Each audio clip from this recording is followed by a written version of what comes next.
You didn't ask for the armor, you just inherited it, stitched together from glances that said, "Man up," from silences where comfort should have lived, from moments when softness was met with discomfort. No one handed you a manual, they just modeled a code. Don't cry, don't flinch, don't need. And so you adapted, not by choice, but by rhythm. You watched and learned that vulnerability made people nervous, that even as a boy, your tears took up too much space. So you stopped. You tightened the skin around your emotions like a jacket zipped up too high. You laughed when you wanted to scream. You shrugged when your heart cracked. You became the echo of expectations that never once asked how you felt. The armor wasn't metal. It was breath held, fists clenched, shoulders lifted for decades. It was saying, "I'm good," before the question even landed. It was turning your sadness into silence, your confusion into competence, your hunger into control. You wore it so long, it started to feel like skin, and no one noticed. They praised your strength, not realizing it was welded from suppression. They admired your stillness, not knowing it was born from fear of falling apart. You became fluent in deflection, smiling with your mouth while your eyes begged for someone to ask. This is the quiet fire, a space for what men never say, but always feel.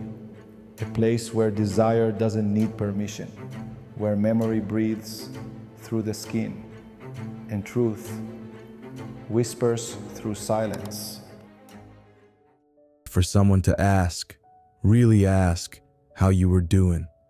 And when no one did, you learned to stop hoping. This wasn't failure. This was survival. A quiet, practiced dance of disappearing in plain sight. You learned to hold everything. Your father's silence, your mother's anxiety, your boss's expectations, your partner's longing. And you held it all without ever once asking, "Is anyone holding me?" But tonight, here in this silence, maybe for the first time, you can loosen the straps. Let the weight fall, even for a moment. You don't have to be undone, just unguarded. There is no enemy in this room. Just breathe. Just presence. Just a man who's learning that real strength begins where the armor ends. You swallowed things no one ever asked you to hold, but you held them anyway, didn't you? Like a man. You bit your tongue when you wanted to scream. You smiled when you wanted to break. You nodded when everything in your chest was saying no. And over time, it became a ritual, not out of strength, but necessity. You swallowed the words you needed most. "I'm tired. I'm scared. I need help." You swallowed the apology that never came from your father, the warmth that never followed your success, the tenderness you pretended not to crave. You swallowed your instincts, your softness, your desire to be known, not just touched, not just wanted, but truly seen. And each time you did, your body remembered. The tightness in your throat wasn't just a cold, it was a buildup. The pressure in your jaw wasn't just from clenching, it was from biting down on rage you were told to make polite. You walked through years carrying invisible weights, shame disguised as discipline, pressure wrapped in duty, loneliness masked by performance. And because no one ever taught you how to digest those feelings, you stored them in your shoulders, in your belly, in the way your hands hesitate when asked to receive.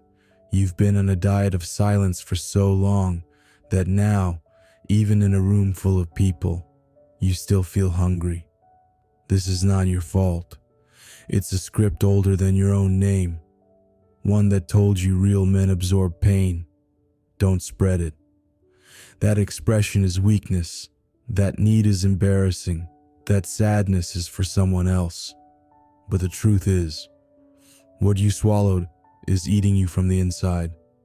And the worst part, it's normal, expected, rewarded. No one sees the cost because the world has always applauded your restraint, not realizing it was self-erasure. But tonight, here, now, I want you to feel what it's like to unbutton the collar around your truth. Let your mouth shape words you never said. Let your chest rise without apology. Let your breath tremble. Because there is nothing more courageous than the man who chooses to feel what others avoid. And if all you can do is exhale without breaking, that is enough. That is holy. That is where healing begins.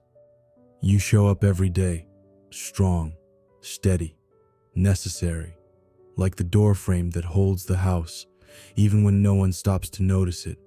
You carry it all, don't you? The bills, the doubts, the coordination of things no one else keeps track of. You remember the birthdays, fix the faucet, drive when no one wants to, check the locks at night while everyone sleeps. You're the one people rely on to show up, to solve it, to stay composed when everything else falls apart.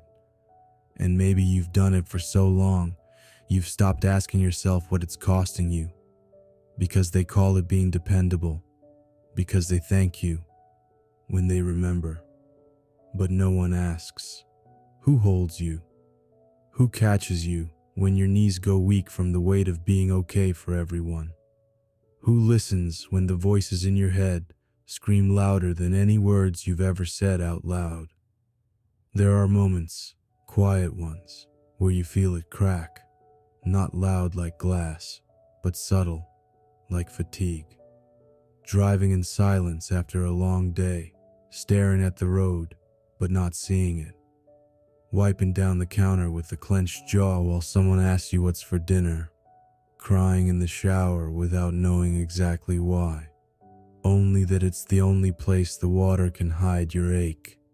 You don't talk about it because you think no one would understand. Or maybe you're afraid they would and wouldn't come back. So you keep carrying, smiling, providing, protecting. But somewhere in that pattern, you misplaced yourself.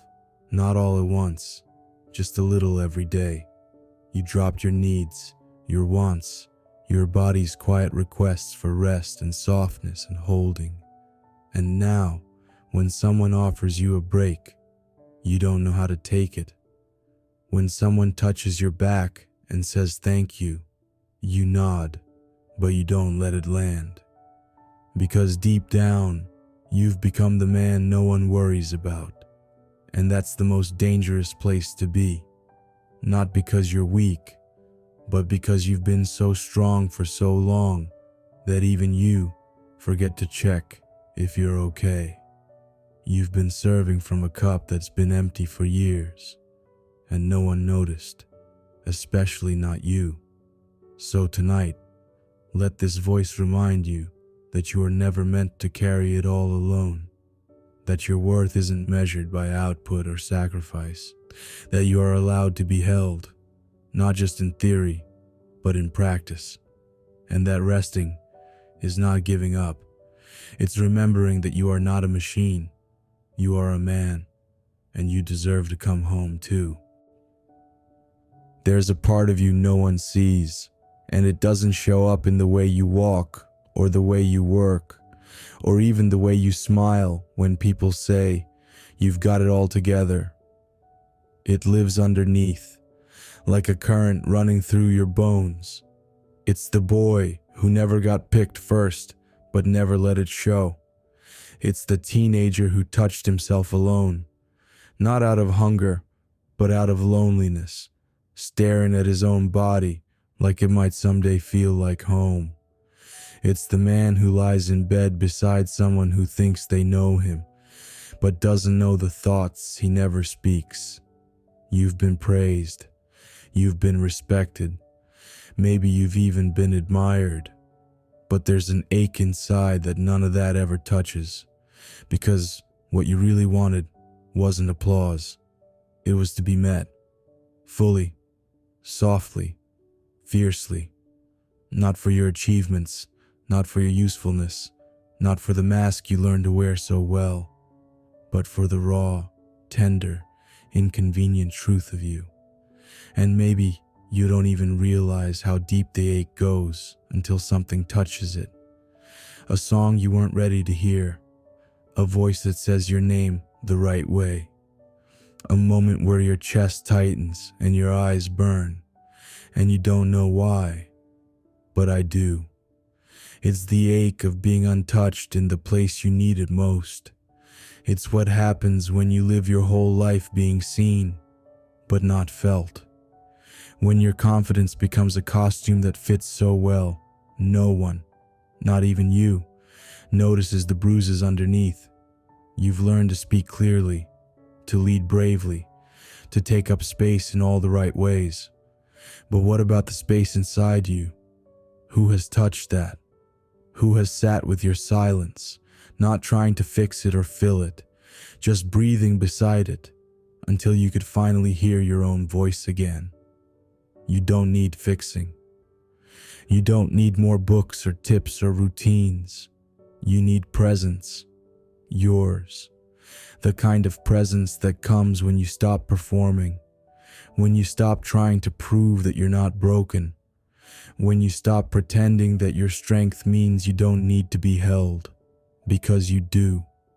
Maybe not by the whole world, maybe not by the people who left, but by something real, something that doesn't flinch when you show your doubt, something that doesn't shrink when your hands shake. You have walked through fire and no one gave you water. You have buried tears under muscles. You have swallowed screams inside your sex. And you've done it all so quietly that the world kept clapping. But now you're allowed to stop, to ache out loud, to be touched, not with solutions, but with reverence. You don't have to earn softness. You are softness. You just forgot. And this ache you carry, it's not weakness. It's not brokenness. It's the doorway to your real voice, to your real body, to the love that doesn't applaud you. It feels you. Finally.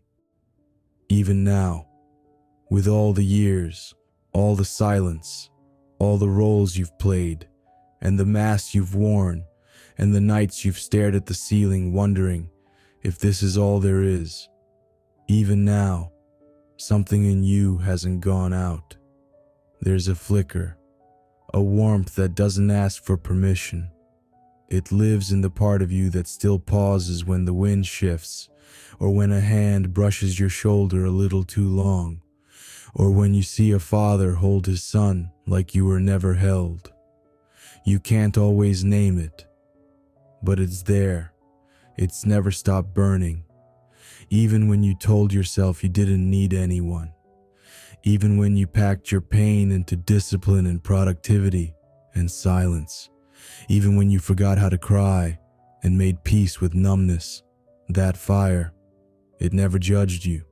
It waited, quietly, in the breath you hold just before you fall asleep, in the tension that never quite leaves your shoulders, in the longing that isn't about sex or success, but something else, something older, something deeper, something holy. You see, the fire inside a man isn't loud. It's not a roar. It's a steady pulse beneath everything else, a refusal to go out. And maybe you've mistaken it for anxiety or hunger, or that restlessness that won't let you sit still. But it's not that. It's life, still moving, still whispering. There's more. Not more to prove, not more to chase, just more of you, more truth, more presence, more of the man you were before the world told you who to be. This isn't about quitting, it's about stopping, long enough to feel the weight you've carried, long enough to let someone see you under it. long enough to remember that you don't have to hold it alone. And maybe you never did. Maybe your fire was never meant to burn in isolation. Maybe it was meant to be shared, in glances, in touches, in silences that speak louder than any words. And here's the most tender truth. Strength doesn't mean carrying everything. It means knowing what to carry alone and what to let be held with someone else. It means learning how to redistribute the weight so that your spine doesn't break and your soul doesn't freeze. You are not here to be a statue of a man. You are here to be a man, breathing, feeling, touching, failing, beginning again. And you don't need anyone's permission to do that, just your own. So let the fire burn. Let it melt what needs to melt. Let it guide you back into your own arms. You are not late. You are not behind. You are exactly where the fire knew you'd be. And it's ready now to light your way home. If this opened something in you, sit with it or come find me.